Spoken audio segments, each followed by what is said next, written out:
नमस्ते दोस्तों, कैसे हैं आप सब। उम्मीद है बढ़िया होंगे। आज हम बात करने वाले हैं एक ऐसे चोरी की जिसने पूरी दुनिया को हिला कर रख दिया। सोचिए, पेरिस के उस मशहूर लुआ म्यूजियम से, जहां दुनिया की सबसे बड़ी कीमती कलाकृतियां रखी है, वहां से 800 करोड़ रुपए के शाही खजाने की चोरी हो गई। जी हाँ, आपने सही सुना, 800 करोड़। यह कोई फिल्म का सीन नहीं है, ये है 19 अक्टूबर 2025 की असली कहानी। एक ऐसी कहानी जिसमें प्रोफेशनल चोर, हाईटेक तरीके और एक ऐसा स्कैम जो आपको हैरान कर देगा। तो क्या हुआ था उस दिन, कैसे हुई ये चोरी और चोरों का क्या हुआ, चलिए आज सब कुछ डिटेल में जानते हैं, बिल्कुल एक दोस्त की तरह। तो कहानी शुरू होती है 19 अक्टूबर 2025 की सुबह करीब 9:30 बजे। म्यूजियम खुलने वाली थी, यानी सेंट्रल यूरोपियन समर टाइम, और ये चोरी हुई दिन के उजाले में। सोचिए, म्यूजियम खुलने से ठीक पहले का वक्त था। विजिटर्स कम थे लेकिन सिक्योरिटी टाइट थी। सब कुछ नॉर्मल लग रहा था, लेकिन तभी कुछ ऐसा हुआ जिसने सबको चौंका दिया। अब आते हैं सबसे इंटरेस्टिंग पार्ट पर, ये चोरी हुई कैसे। यकीन मानिए, चोरों ने इतनी प्लानिंग की थी, इतनी प्लानिंग की आप सोच भी नहीं सकते। ये पूरा खेल सिर्फ 8 मिनट में खत्म हो गया, जिसमें चोरों ने म्यूजियम के अंदर सिर्फ 4 मिनट बिताए। पहला स्टेप था भेष बदलना। ये चोर किसी आम चोर की तरह नहीं आए। उन्होंने पहना था पीला नारंगी रंग का वेस्ट और चेहरे पर बेलाकलावा मास्क, बिल्कुल कंस्ट्रक्शन वर्कर्स की तरह। ये फ्रांस में आम साइड पर वर्कर्स का लुक होता है, तो किसी को कोई शक नहीं हुआ। दूसरा स्टेप था एंट्री लेना। अब एंट्री कैसे ली? उन्होंने सीन नदी के किनारे से एक खास तरीका अपनाया। वे थी एक फर्नीचर लिफ्ट, बस हाँ, वही बड़ी वाली लिफ्ट जिससे भारी सामान उठाते हैं। और मजे की बात ये थी कि ये भी चोरी की थी। उस लिफ्ट बस का इस्तेमाल करके ये सीधे म्यूजियम के पहले फ्लोर की बालकनी तक पहुंच गए। ये लिफ्ट बस म्यूजियम के पीछे बाहर लगा दिया था, ताकि लोगों को लगे कि ये काम करने वाला वर्कर्स का है, और लोग सिर्फ देख रहे थे। जहाँ ये गाड़ी लगा हुआ था वहाँ CCTV कैमरा नहीं था, इसलिए सिक्योरिटी गार्ड को कुछ पता ही नहीं चल रहा था। कमाल की प्लानिंग थी।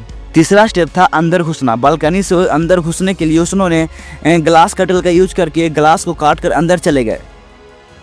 चौथा स्टेप था चोरी करना। अंदर घुसते ही उन्होंने 2 ग्लास डिस्प्ले केस तोड़े और फटाफट 8 कीमती आभूषण उठा लिया।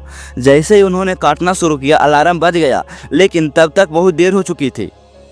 पांचवा स्टेप था बाहर निकल के भाग जाना। अब बारी थी भागने की। चोर लिफ्ट से नीचे उतरे और बाहर इंतजार कर रही एक मोटर स्कूटर पर सवार होकर निकल गए। भागते वक्त एक क्राउन सड़क पर गिर भी गया। उन्होंने लिफ्ट के बस को आग लगाने की भी कोशिश, लेकिन वे सफल नहीं हुए। फिर सीन नदी के किनारे से होते हुए हाईवे की तरफ भाग गए।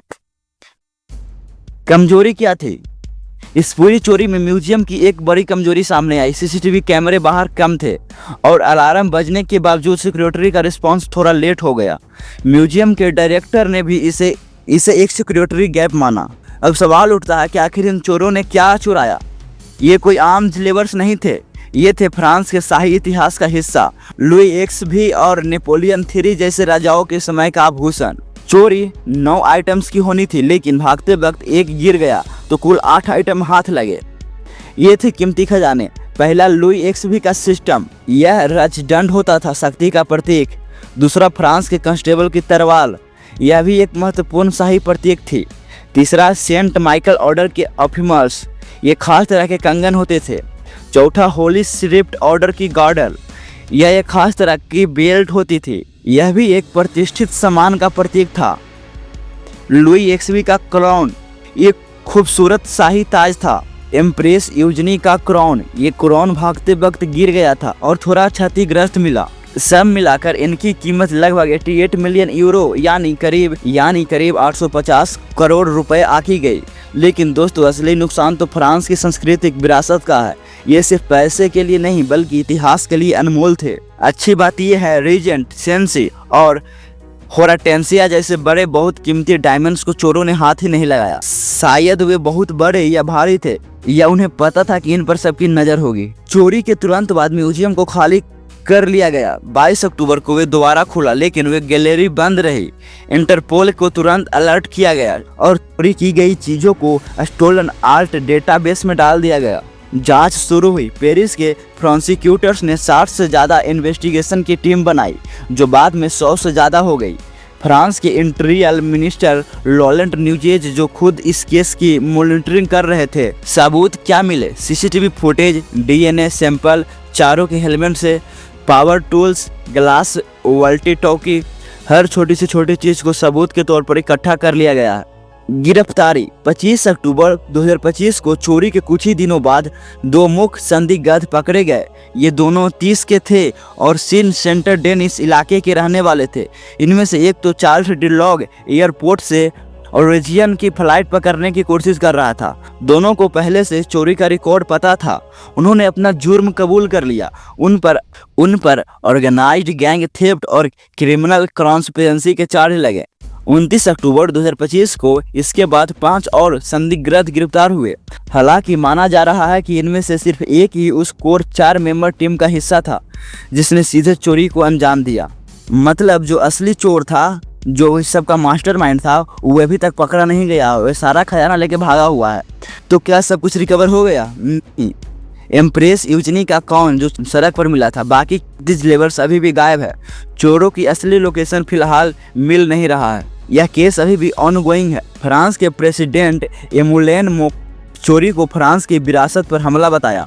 उन्होंने वादा किया है कि चोरी हुई चीज़ों को वापस लाया जाएगा और म्यूजियम की सिक्योरिटी ऑडिट को तेज करने का ऑर्डर दिया गया है। म्यूजियम के डायरेक्टर लॉरेंस डेस्कोर्स ने अपने पद से इस्तीफा देने की पेशकश की थी, लेकिन उसे रिजेक्ट कर दिया गया। लेकिन इस घटना के बाद म्यूजियम की सिक्योरिटी को लेकर काफ़ी पॉलिटिकल क्रिटिसिज्म भी हो रहा है। क्यों इतनी शौक लगने वाली थी ये चोरी? क्योंकि लुवा म्यूजियम को दुनिया का सबसे सिक्योर म्यूजियम माना जाता था। वहाँ ऐसी चोरी होना, वो भी दिन दहाड़े, वाकई हैरान करने वाला था।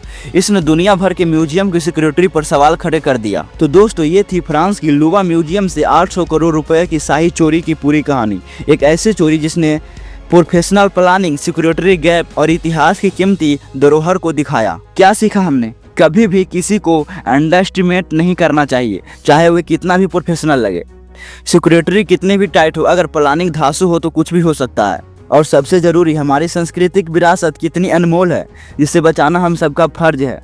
आपको ये कहानी कैसी लगी मुझे कमेंट्स में ज़रूर बताना। कि आपको लगता है कि वाकई लेबर्स कभी मिलेंगे और क्या आपको लगता है कि चोर पकड़े जाएंगे? अगर आपको ये वीडियो पसंद आया हो तो प्लीज़ इसे लाइक करें, अपने दोस्तों के साथ शेयर करें ताकि वो भी इस दिलचस्प कहानी को जान सकें।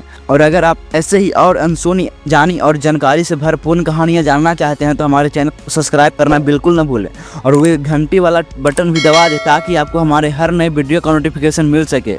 अगले वीडियो में फिर मिलेंगे, तब तक के लिए अपना ख्याल रखिए।